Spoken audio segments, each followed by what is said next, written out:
turning this off. Don't be alarmed. Oh, it's a very sticky button. Get it. Get it. Sorry, y'all. It's stubborn. That was awesome. I'm really in favor of nerd sex. Coming up next, Zoe. Woohoo! Big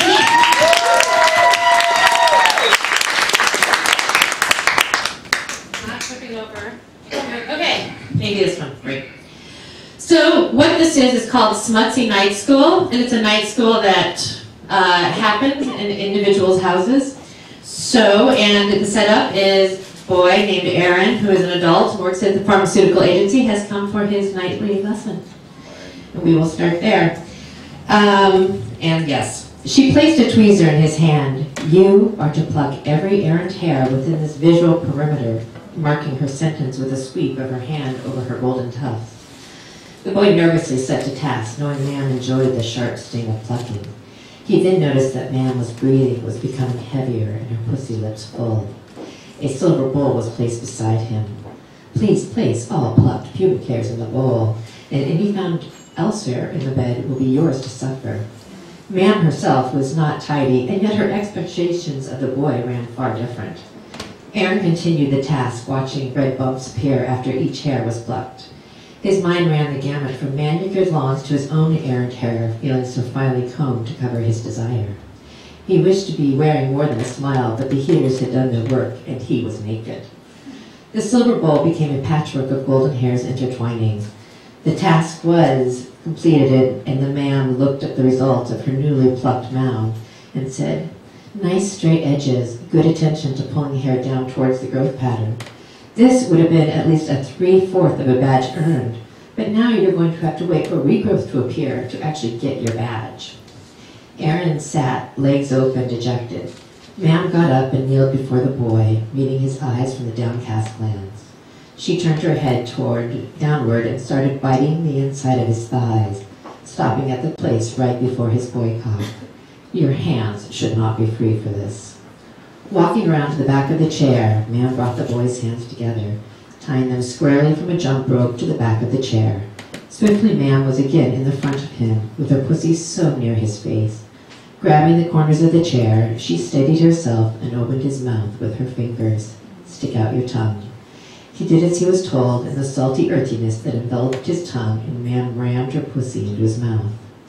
Instinct took over, and the colliding of bodies and mouths was all there was in the room for those moments. Mam pulled away, looking rumpled and embellished. Sometimes I lose myself with you night school students. It's easy to do when so delightful.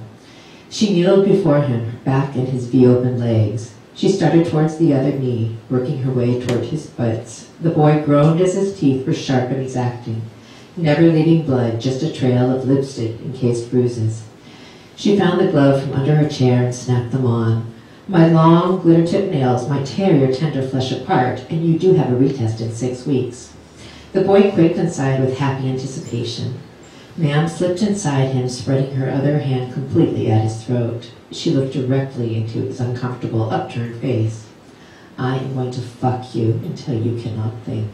Then I'm going to untie you and turn you over and take liberties with that plump backside boy." The boy's heart beat very fast as words had no meaning as Mam poked inside of him, releasing pleasure with every pump of her muscular bicep. She reached in her bra, and there clipped was the mini vibrator confiscated from his room. The boy came quickly, screaming and thrashing, as he was completely perplexed at any other course of action. His mind had vacated control, and Mam was firmly in it. Hoping for air, crotch throbbing, the boy felt his hands untied and pelvis freed. He was placed on the edge of the bed, pelvis draped over rolled pillows, and hands tied to the backside frame. He became aware his ass cheeks were being pulled apart, taut to the stretcher bars still in place. Mam found the biggest vibrator, the one that was almost too much, although that was completely subjective at that point, placed it under the pillow, turned it on, and plugged it on the off power strip. She sat next to him on the bed and slipped open a condom wrapper and poured lube on the crack of his ass, and then looked at the needlish syringe and filled that with lube too.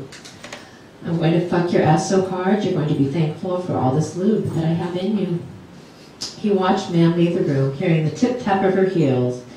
His ass was uncomfortable and full of lube. Man returned a time later. "You still with me?" he said. "Yes." Then many other things happened, and she opened up the boy, finding a small space and humiliatingly thrusting the hairbrush inside of him. He started crying with big tears and frustration. "Would you like to come?" "Yes," he said, and she made him come again. Then the boy found a small disc as he slipped inside her wet pussy and pulled out a badge that had a conifer and scissors. Just because he forgot his homework did not mean that she was unprepared for the evening. Thank you.